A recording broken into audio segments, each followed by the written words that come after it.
Putting it in God's hands sounds simple, until what must be released is a child's future, a medical answer, a relationship, or the one outcome the heart cannot bear to lose. Then prayer can become another way of holding on to control, asking God for help while silently deciding exactly how he must answer. But shortly before his arrest, Jesus showed what surrender looks like in Gethsemane. He told the Father exactly what he wanted. He asked whether the suffering ahead could pass from him. Then, he prayed for the Father's will to be done. His arrest was still coming. The pain ahead had not disappeared. But after praying, Jesus got up and faced the next step. That raises the question at the heart of this video. If surrender does not always change the situation, what does it change? And what does a faithful person still need to do after placing the outcome in God's hands? Scripture's answer is practical, and it is very different from giving up. The first change is not the one most people expect. Many people assume surrender means silence, accepting the situation and letting go of the request. But on the night of his arrest, Jesus did not go silent. He crossed to the Mount of Olives, took Peter, James, and John deeper into the garden, and fell to the ground. The prayer he brought to the Father was not a prayer of resignation. Mark records it directly. And he said, "Abba, Father, all things are possible unto thee. Take away this cup from me. Nevertheless, not what I will, but what thou wilt." Notice what the prayer holds together. Jesus named the suffering ahead and asked the Father to take the cup away. Yet in that same prayer, without hiding the desire, he placed it beneath the Father's will. Honesty and submission stood together from the beginning. Many people believe true surrender means burying the request. Stop hoping, stop asking, press the desire down until it disappears, and call that faith. Jesus did not do that. He carried the desire into the garden. He surrendered neither honesty nor obedience. He placed in the Father's hands what only the Father could govern, the answer. That is the first change. Surrender does not begin by silencing the heart. It begins by bringing the whole heart before God and releasing what the heart cannot decide, how God will respond. Then Mark refuses to let the scene become a single heroic moment. And again he went away, and prayed, and spake the same words. The same words.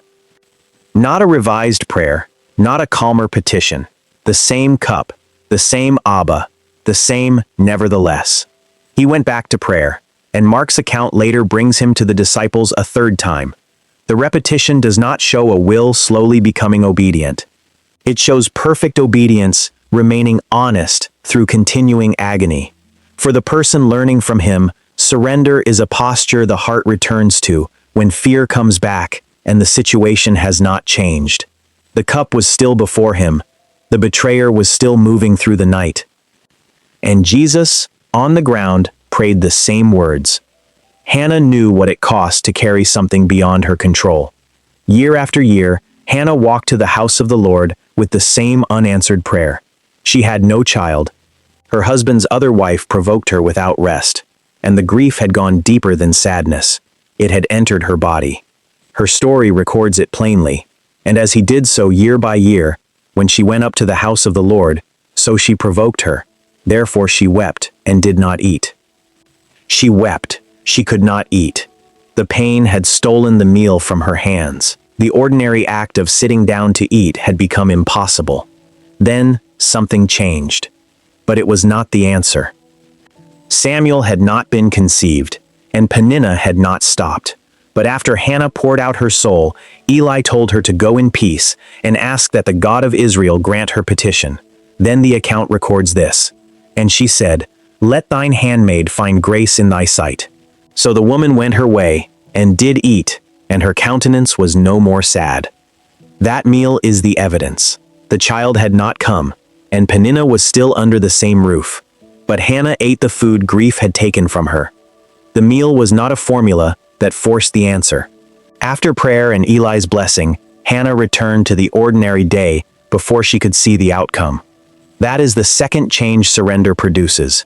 The diagnosis may not change, the phone may not ring, yet the weight no longer has to suspend every ordinary act of life.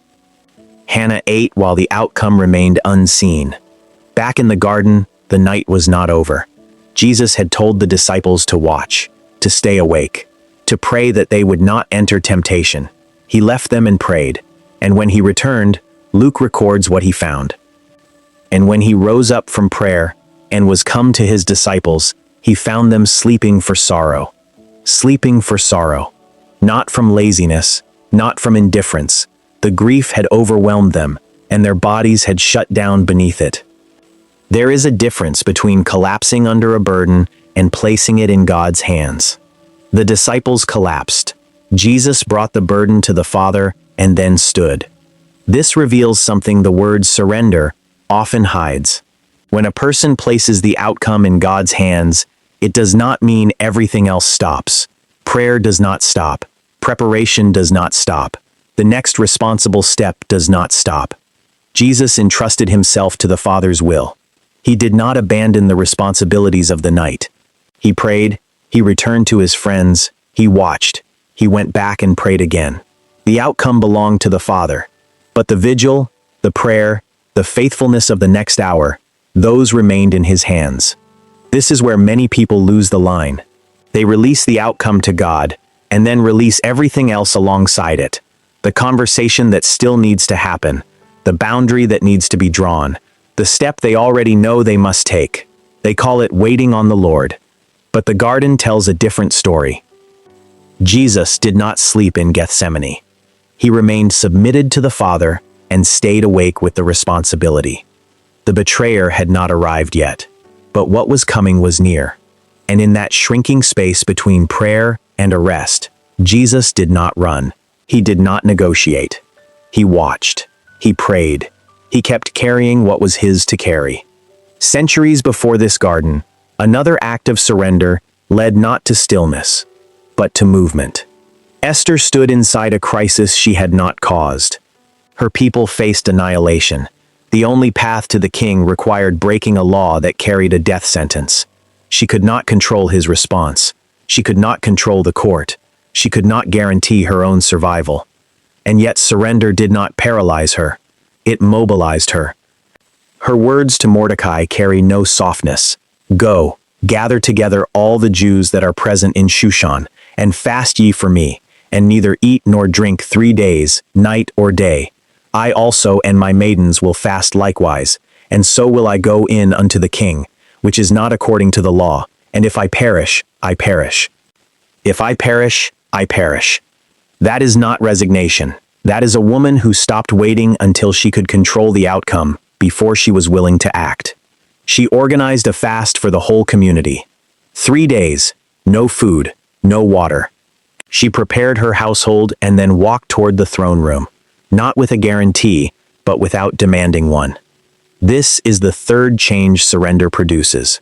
The next step becomes possible, not because the danger disappears, but because the person is no longer waiting for certainty before they obey. The danger and the law remained, but Esther's decision in front of the risk had changed. Esther 4 records no words of prayer. It records the fast, the preparation, and the decision. Her dependence appears in what she organized and could not guarantee. She left the result beyond human control and used her own hands to do what she still could.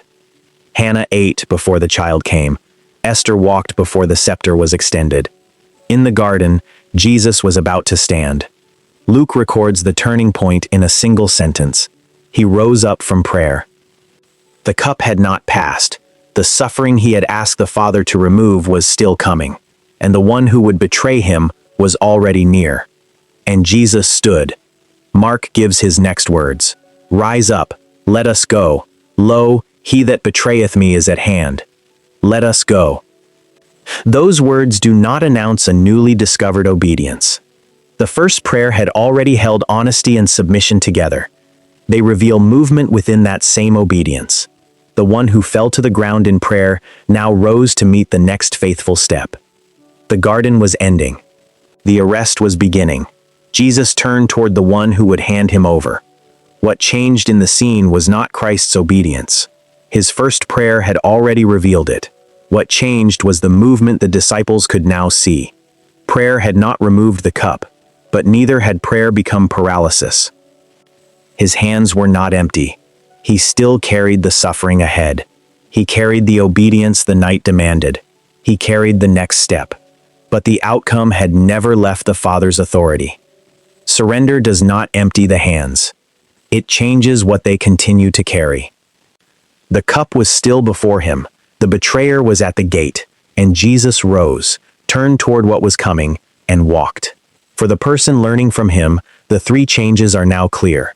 Prayer no longer has to function as a negotiation for a guaranteed ending.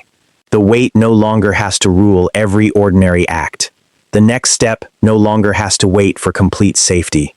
And not one of those changes required the cup to disappear. There is a way to carry this distinction into the place where you are right now. Think of the situation that has been keeping you up at night. The child whose future you cannot secure. The diagnosis you cannot change. The relationship you cannot mend by force. The outcome your mind keeps rehearsing because your hands cannot reach it. Call it the two hands test. Ask one question. What belongs in my hands, and what belongs in God's?